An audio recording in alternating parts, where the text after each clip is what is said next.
Morning, everybody. Woke up this morning with a headache. I think it's a migraine. It's one of those headaches that just feels like someone shot an arrow right here, and it's coming out right here, and all you want to do is sit in a cold, dark room. Well, warm, dark room surrounded by blankets, possibly Netflix, a cat, and a lot of caffeine. That having been said, I'm more than likely still going to go to work today and deal with people who hate my guts. And that's just my coworkers. So I figured what better way to keep the migraine going than by making a video. Especially since I finished watching all of Total Drama Island that's on Netflix. And so I'm going back and seeing what other series I haven't finished that I can keep watching, and Sword Art Online was one of them. And that got me thinking, it's like, okay, we've got Ready Player One coming out next year. We got Sword Art Online that's currently out. Sword Art Online 2, which I guess is somehow expanding it because they added guns to the mix. And then you've also got, in real life, there's virtual reality, omnidirectional treadmills, and VR is really up there in the works. And so if we're really thinking we're going to have this immersive world where everyone's going to want to stay there more than in the real world, what's that going to look like? I really don't think it's going to look like Ready Player One.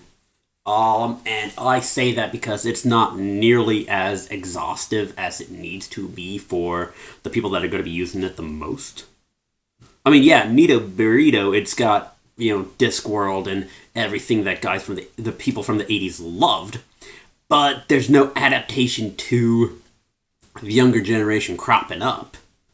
Plus, it really makes no concession to the hackers and modders and stuff like that.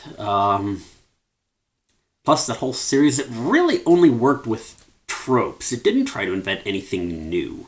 You go to any of these MMORPG stories, and there's always the person who's not their real identity.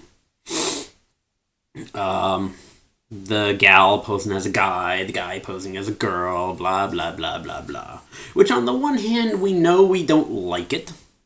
It feels kind of deceptive when we find out that this persona isn't who they actually are. There's some feeling of being violated. But on the other hand, that's part of the joy and allure of the internet.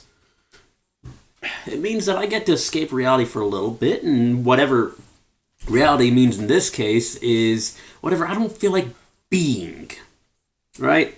And we've had that for 20 years already, okay? That's as easy as going back to Gaia Online and some of those predecessors. Any of the text-based RPG, that was where you actually had to use your imagination. Because all you got were crappy photos stolen from DeviantArt, and you had to imagine all the rest of it. Sword Art Online, I think, is highly unrealistic due to the amount of screaming. Seriously, they're giving Dragon Ball Z a run for their money on the amount of screaming involved. Probably why I'm not a fighter, because I don't do the whole screaming gig. Apparently, when I get in a real fight, there's a slight whimpering noise that comes out through my nose as I'm still going through everything that needs to be done. I'm just doing it quietly. I don't know. I'd have to ask some MMA people how much screaming is involved. Even then, that's a controlled fight. Don't think that's really good evidence there. But, okay, the reason Sword Art Online works is because the main character is a beta tester, so he already knows what's going down. And second of all, who's one of the second friends he meets but some program? An AI designed by the game itself, so he's already got behind-the-scenes crap going for him. Well, shoot, anyone can be successful at that point.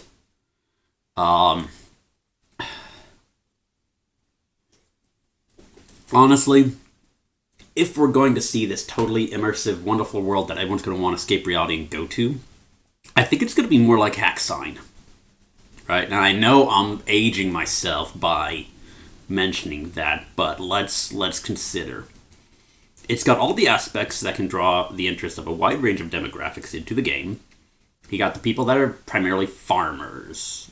You got the people that are level grinders. You got the people who study all the maps and properties of every weapon intricately so they can make one move and have it be the most optimal move ever, who save every fracking minute so much so that they don't get to enjoy the game because they're too busy enjoying the idea of perfect success. And you've got the people that really don't know what they're doing. They're just there for the fun of it, which I think was severely undertoned in Ready Player One. And then they spend a couple of episodes going to what they call the ghettos, or the forbidden area of the game, and that's where all the modders are, right? All the hackers, all the people that wrote their own code into this world. And that, I think, is going to be the critical thing, because all the people that are succeeding right now, genuinely succeeding, and I don't mean blue blood born into money succeeding, I mean built it from the ground zero and actually made something of themselves. There's the American dream for you. Those people are the modders, the DIYers, and the makers, right? So that would be a heavy proponent of any artificial world, or surreal escape, if I'm going to use Ready Player One vocabulary.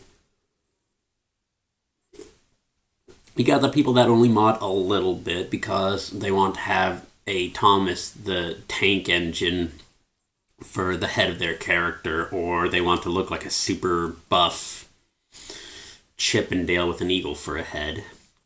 And then you got the heavy modders that somehow, in the 40 quadrillion lines of code that they made, somehow got their character's head to be an upside down A that is just the wrong shade of color that it always stands out. But because it's an upside down letter A, it's a lot harder to get headshots on. You're going to have your deceivers who are whatever they want to be, which, give that long enough, we're going to have to start identifying so many new genders it won't even be funny. Not that it's funny now, it's just that there's going to be a lot more people taking it seriously. Because, let's face it, once we've got this world set up and everyone's being drawn to it, for whatever reason they're being drawn to it, other social media sites are going to leak in. You're going to have the Imagurians, who are going to either be doing their own thing or watching everyone else and laughing at it. Imagurians, you know what I'm talking about. Okay? You're going to have the Tumblrites, who are offended for everyone else and offended for something that's completely made up and likely to change within an hour. If you're a Tumblrite and you're not offended by that and think it's actually kind of funny and you join in, well, you might actually be an Imagurian in disguise. Hate to break it to you. You're going to have the DIYers, who should probably just have a Pinterest account. They're the ones that arrange their whole farm so that you can do a flyby and understand how to build this particular cottage, what Minecrafting materials you need for it. So, as we look forward to the future, and especially next year when Ready Player One comes out in theaters, there's going to be a lot of people trying to capitalize on this one. Oh, goodness. Speaking of me doing my videos and stuff, Mountain Dew, Pitch Black is amazing. If you ever want to send me more Mountain Dew Pitch Black, you'd be wonderful.